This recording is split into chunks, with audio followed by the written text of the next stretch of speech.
Assalamualaikum warahmatullahi wabarakatuh. Perkenalkan, saya Astrid Wahyu Adventri Wibowo, dosen jurusan Teknik Industri Universitas Pembangunan Nasional Veteran Yogyakarta. Pada kesempatan kali ini, saya akan menjelaskan dokumen PDD UKT-PT bidang pengajaran mata kuliah disabilitas. Adapun agenda yang akan saya bawakan hari ini merupakan delivery, bagaimana saya menyampaikan perkuliahan selama 1 semester, kemudian interaction, bagaimana interaksi saya sebagai dosen dengan mahasiswa, dan yang terakhir adalah assessment, bagaimana penilaian yang saya gunakan untuk menilai kompetensi yang dimiliki oleh mahasiswa setelah mahasiswa mengikuti mata kuliah disabilitas. Deskripsi mata kuliah disabilitas.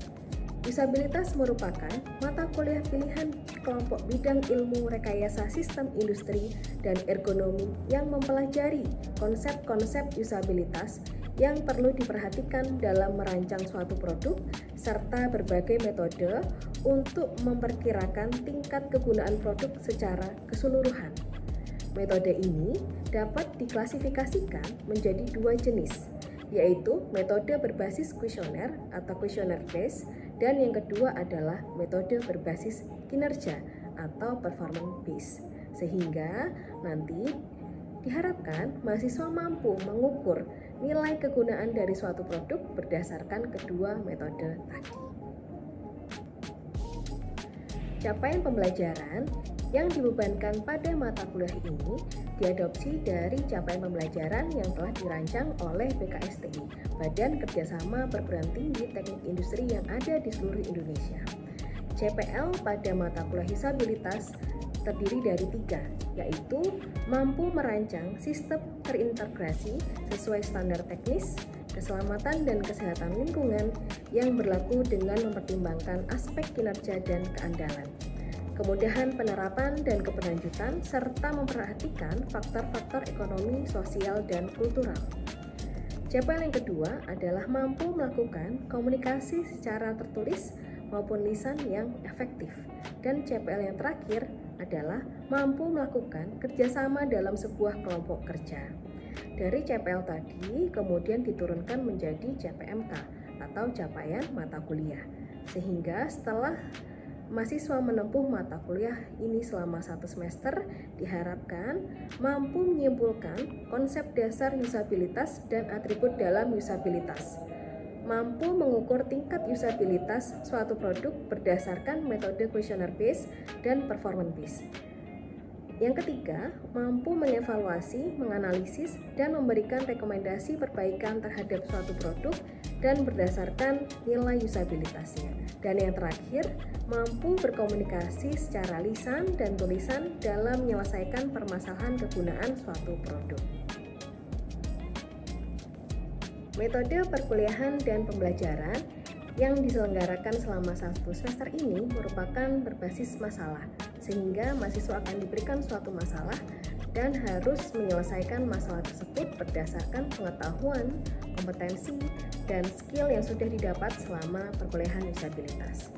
Lalu untuk bentuk pembelajaran dilaksanakan secara hybrid, sehingga bisa dilaksanakan secara daring maupun luring.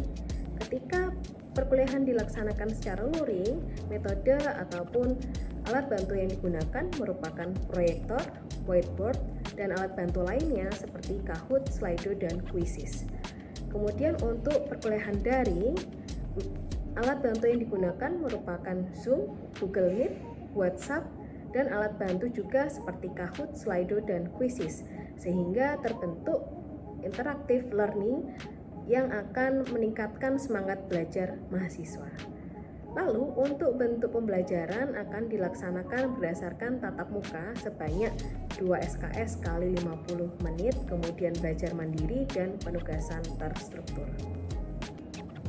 Selama perkuliahan juga saya tekankan bahwa mahasiswa tidak hanya mencari nilai, tetapi juga mahasiswa juga akan mencari soft skill, mengasah soft skill yang nantinya akan dipergunakan di masa yang akan datang atau mungkin ketika mereka akan mencari pekerjaan.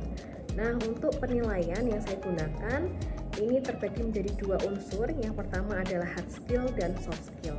Untuk hard skill Komponen yang akan dinilaikan adalah UAS, ujian akhir semester, kemudian ujian tengah semester, tugas, dan kuis. Kemudian untuk soft skill berdasarkan kreativitas dan keaktifan mahasiswa di kelas. Sekian yang dapat saya sampaikan terkait rencana pembelajaran semester mata kuliah usabilitas, dan selanjutnya akan ditayangkan rekaman proses pembelajaran mata kuliah usabilitas. Terima kasih. Wassalamualaikum warahmatullahi wabarakatuh.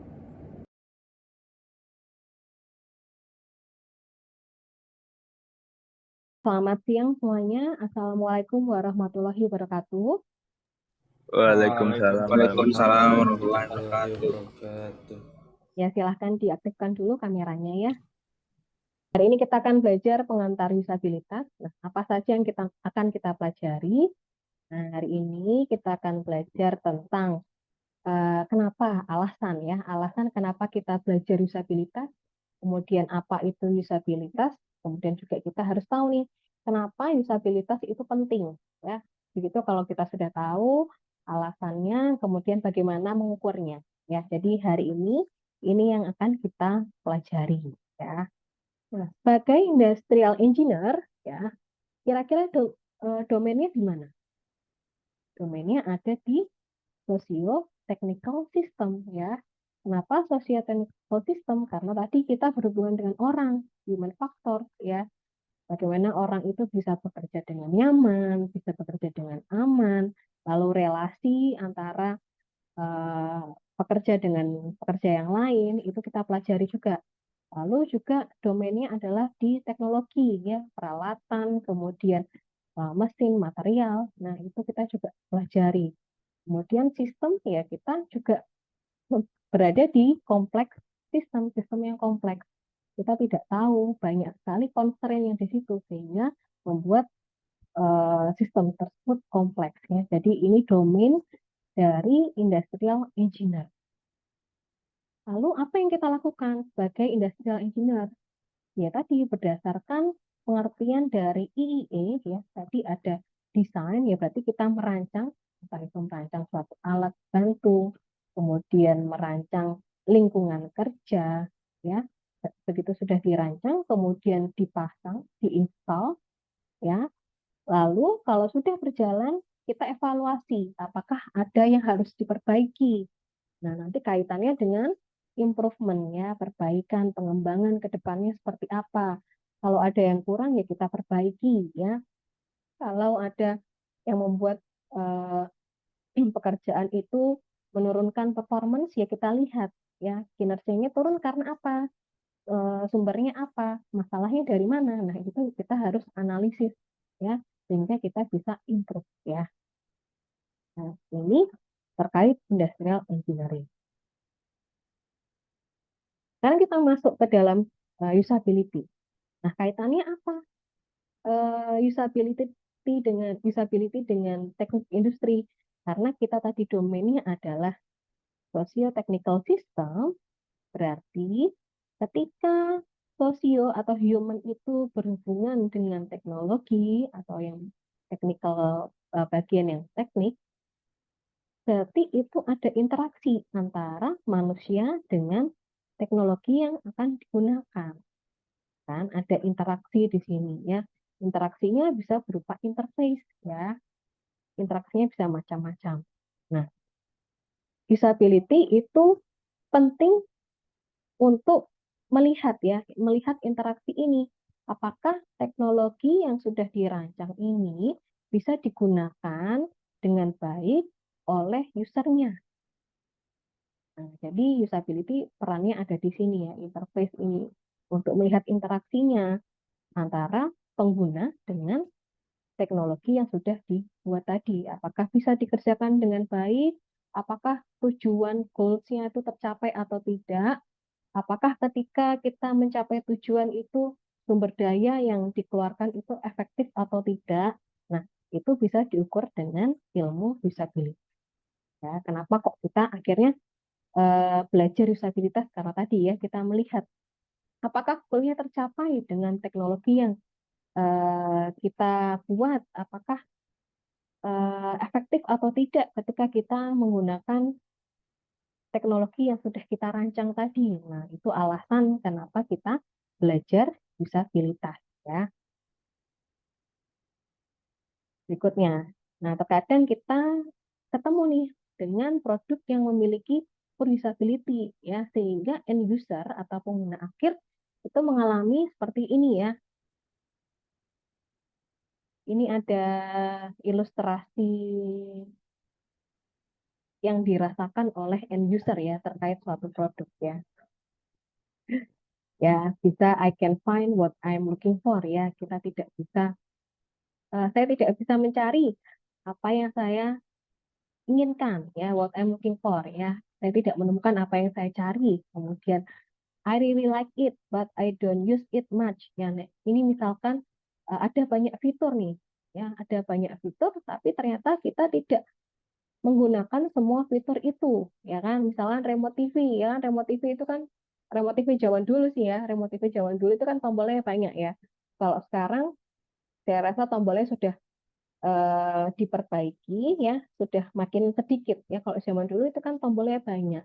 Nah, bisa jadi tombol-tombol itu kita tidak pakai semuanya, ya kan? Sehingga sumber dayanya terbuang percuma untuk membuat tombol tadi, ya kan? Sehingga tidak efektif, ya kan? Kemudian can it be more like Google, kan? Sekarang apa-apa kita bisa cari di Google, ya kan? Misalkan apa? Cara untuk apa? Ya kan? Jadi semuanya sudah bisa terjawab oleh Google, ya kan?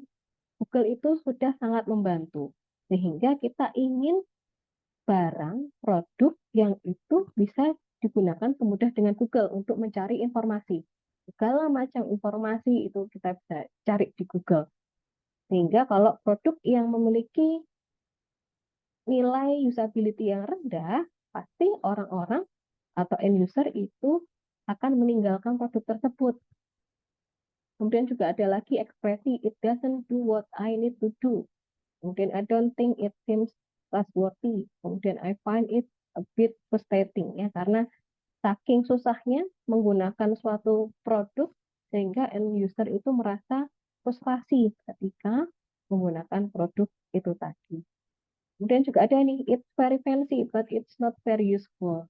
Lucu sih barangnya tapi tidak ada gunanya ya, cuma estetik aja, tapi dari sisi kegunaannya itu dia tidak memiliki makna atau tidak memiliki arti ya. Itu kaitannya dengan poor usability. Nah, ini juga ada lagi contohnya ya.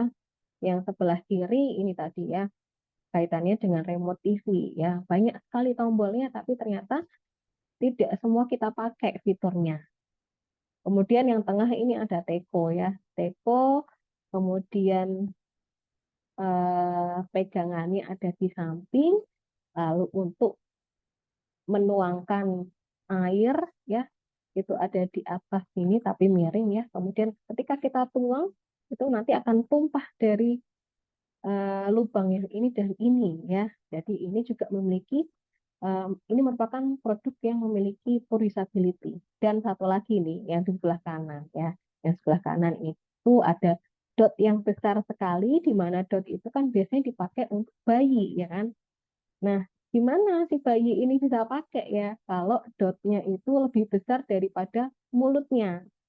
Ini kan yang ini yang dinamakan dengan poor usability. Kalau seperti ini sudah tidak bisa kita pakai ya. Dot ini sudah tidak bisa dipakai, tidak memiliki kegunaan karena si bayi yang kecil ini tidak bisa menggunakan dot yang ukurannya besar seperti ini.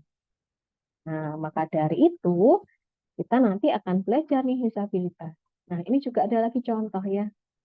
Ini tanda emergency exit ya. Kalau yang sebelah kiri ini kan sekilas tidak kelihatan ya panahnya.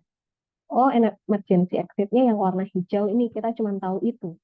Tapi ketika di zoom, nah kita lihat panahnya. Yang satu emergency exit-nya itu panahnya ke kanan.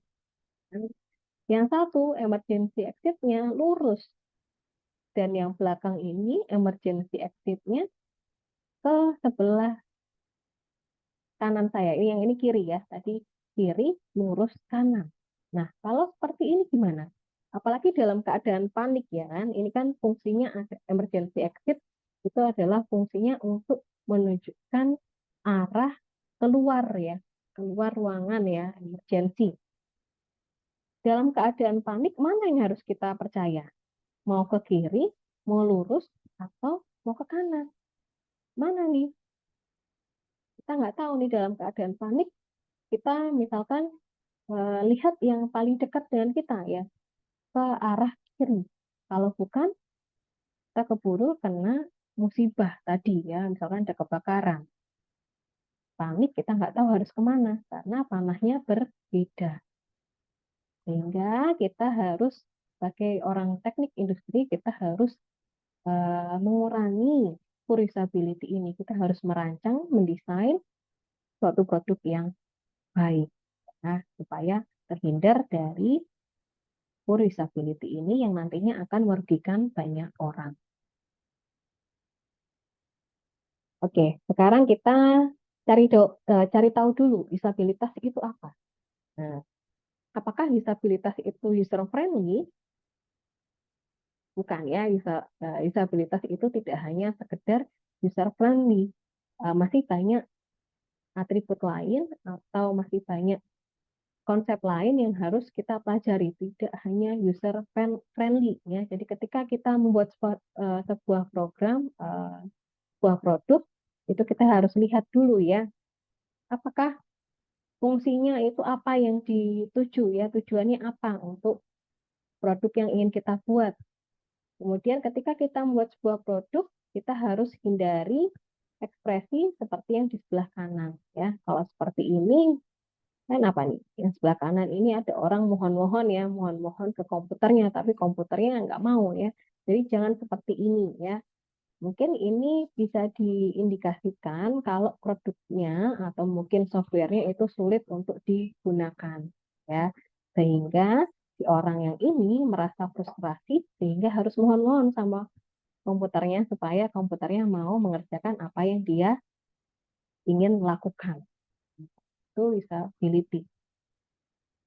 Kemudian usability itu tidak tentang apakah produk ini berguna, tapi lebih ke bagaimana kegunaan dari produk ini. Ya. Bagaimana, apa sih fungsinya, bagaimana menggunakannya. Nah, itu lebih ke situ ya usability. Bukan tentang apakah produk ini berguna, tapi bagaimana menggunakan produk ini. Itu pengertian dari usabilitas. Kemudian, nah, ini ada dua buah ilustrasi ya. Ada ilustrasi yang mobil biru dan mobil kuning ya. Nah, ketika teman-teman mobilnya mogok nih, mobil biru dan mobil kuning dan nggak mau nyala, kira-kira lebih mudah yang mana untuk menyalakan? Yang kuning, Bu. Yang kuning ya, lebih mudah yang kuning karena tombolnya cuma dua, on off. Sedangkan untuk yang sebelah kiri, yang mobil biru ini bisa dilihat ya, banyak sekali kabel-kabel ya, banyak sekali kabel, kemudian nggak tahu juga fungsinya apa. Nah, jadi bisa dilihat di sini kalau dari kedua gambar ini yang memiliki nilai usabilitas yang lebih baik adalah yang mobil kuning dibandingkan dengan yang mobil biru ya. Nah, ini pengertian usabilitas berdasarkan ISO 92411 ya. The effectiveness, efficiency, and satisfaction with which specified user achieve specified goals in particular environment. Jadi nanti kita lihat tingkat keefektifan ya, kemudian skill lain visi kita juga harus melihat efisiennya dan kepuasan dari pengguna ya kan, karena yang akan menggunakan suatu produk itu yang akan kita lihat ya, apakah pengguna itu puas, apakah pengguna itu goalnya tercapai atau tidak, kemudian sumber dayanya bagaimana ketika dia menuju atau ingin mencapai goals yang dia inginkan tadi. Nah, ini juga bisa diimplementasikan, usabilitas ini bisa diimplementasikan baik di dalam hardware maupun ketika kita merancang software ya. Produk juga kita bisa pakai ya untuk dilihat nilai kegunaannya atau usability-nya. Di sebelah kanan juga ada gambar ya, ilustrasi bagaimana orang itu ingin nyaman di toilet ya. Ini siapa nih yang sering lama kalau di toilet ya. Jadi di toilet itu tidak hanya membuang hajat orang ya, tapi ternyata sudah dipasangi dengan alat-alat tambahan supaya orang itu bisa produktif ya kan. Ada komputer, ada telepon, ada fax di sini ya. Jadi bisa sambil kerja ya. Mungkin ada orang yang harus tunggu lama dulu ya supaya eh, tersalurkan ya. Jadi ini salah satu contohnya ya usability ya. Nah, dari ISO tadi kita tahu ya ada 3 atribut di sana ya. Yang pertama adalah efektif, yang kedua adalah efisien, dan yang terakhir adalah satisfaction atau kepuasan dari pengguna. Nah, kita lihat dulu. Kita sebagai orang teknik industri juga harus tahu, juga harus bisa membedakan apa itu efektif dan efisien, ya kan? Ayo, siapa masih ingat efektif dan efisien? Sudah lupa? Saya ingatkan ya. Jadi kalau efektif itu kaitannya dengan tujuan ya. Apakah tujuan yang kita tentukan itu tercapai atau tidak? Itu kaitannya dengan efektif. Kalau efisien, bedanya adalah kita berbicara tentang sumber daya. Sumber daya yang dikeluarkan atau berhubungan dengan tujuan tadi.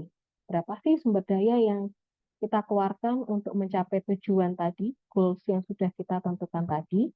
Nah, jadi sumber daya ini bisa macam-macam ya, tentunya bisa tenaga, kemudian bisa uang, energi, dan lain sebagainya. Ya, ini kaitannya dengan efisiensi. Kemudian yang ketiga, atribut yang ketiga itu adalah satisfaction, kenyamanan, ya, kenyamanan dan penerimaan sistem pada pengguna atau mungkin orang lain ya yang akan menggunakan produk tadi. Ya, kalau orang tadi tidak nyaman, ya, kemudian dia juga tidak bisa menerima sistemnya, ya sudah, ya, berarti dikatakan satu produk tadi usabilitasnya tidak terlalu bagus ya, karena pengguna tidak merasa nyaman ya dan tidak bisa menerima sistem yang berjalan. Nah, ini menurut ISO. Kemudian juga ada lagi pengertian usabilitas menurut Jacob Nielsen. Ya. Ini ada 5 atribut. Yang pertama ada learnability, yang kedua ada efisiensi, kemudian yang ketiga ada memorability, keempat ada error, dan yang terakhir ada satisfaction. Nah, kita bahas satu-satu dulu dari yang learnability. Nah, untuk yang learnability, ini kaitannya dengan seberapa mudah bagi pengguna untuk menyelesaikan tugas dasar saat pertama kali menemukan desain. Nah, misalkan nih, teman-teman kan pakai Spada ya, Spada Wimaya. Nah, ketika pertama kali pakai Spada, itu gampang apa susah? Gampang apa susah? Bingung, Bu. Bingung. Ya, seharusnya suatu produk itu didesain ketika kita pertama kali ketemu, kita pertama kali menggunakan, itu harusnya langsung eh, bisa dengan mudah dipakai. Ya, jadi kalau dia susah, ya susah atau tidak mudah untuk digunakan untuk menyelesaikan tugas dasar di sini ya, tugas dasar. Kalau tugas yang susah, ya kita maklumi karena itu mungkin stepnya akan lebih panjang daripada tugas dasarnya. Nah, kalau tugas dasarnya aja sudah susah untuk menggunakan, apalagi nanti tugas yang tidak dasar ya, yang lebih advance lagi. Jadi learnability itu kita lihat berapa mudah bagi pengguna untuk menyelesaikan tugas dasar saat pertama kali bertemu dengan sistem tadi. Misalkan Spada Wimaya tadi ya. Kalau pertama kali kita sudah bisa nih melakukan presensi online, ya berarti learnability-nya bagus ya kalau mudah. Kemudian kalau yang tugas dasarnya itu ya kalau pakai Spada Wimaya. Kemudian juga tugas dasarnya lagi adalah mengakses mata kuliah ya. Kita klik untuk lihat topik per minggunya. Kalau kita bisa berhasil ya, ketika pertama kali kita masuk nih, misalkan mata kuliah disabilitas kita pilih, kemudian kita berhasil untuk mengakses topik-topik perkuliahannya, ya, padahal itu baru pertama kali kita ketemu dengan Swadawimaya, berarti tingkat learnability-nya juga baik, ya. Sedangkan kemudian kalau yang efisiensi, ya, efisiensi ini adalah setelah pengguna mempelajari desain ya, jadi kita mempelajari misalkan Swadawimaya tadi, berapa cepat mereka dapat melaksanakan tugas ya, berapa cepat kita bisa melakukan presensi online ya, berapa cepat kita bisa mengakses topik-topik perkuliahan untuk mata kuliah tertentu. Nah, itu kita bisa ukur ya efisiensinya. Jadi kita bisa ukur waktunya ya, waktu ketika user itu menggunakan Swadawimaya untuk presensi online berapa detik. Nah, itu bisa kita catat begitu ya. Lalu atribut yang keempat, atribut yang ketiga, maaf ya, itu ada memorability. Ini kaitannya dengan ketika pengguna kembali ke desain setelah beberapa saat tidak menggunakannya, berapa mudah mereka membangun kembali kemahiran. Nah, ini contohnya adalah selama 1 semester kita pakai Swadawimaya ya untuk presensi, kemudian untuk mengumpulkan tugas, untuk kuis, kemudian untuk apa lagi? Untuk mendapat materi kuliah ya. Jadi itu selama 1 semester kita pakai Swadawimaya. Nah, kemudian setelah itu kan kita libur nih, libur semester ya, mungkin 1 bulan ya, 1 bulan kita tidak pakai lagi Swadawimaya, kita off dulu 1 bulan. Nah, setelah liburan selesai, liburan semester berakhir, kita kembali lagi masuk dan kita kembali lagi pakai Swadawimaya. Apakah kita masih ingat? Apakah kita masih ingat untuk melakukan presensi online, ya, untuk melakukan pengumpulan tugas, kuis dan lain sebagainya? Apakah kita masih ingat caranya? Ya, apakah langsung bisa atau mungkin masih ada salah-salahnya? Nah, itu kita bisa ukur nanti ya kaitannya dengan memorability.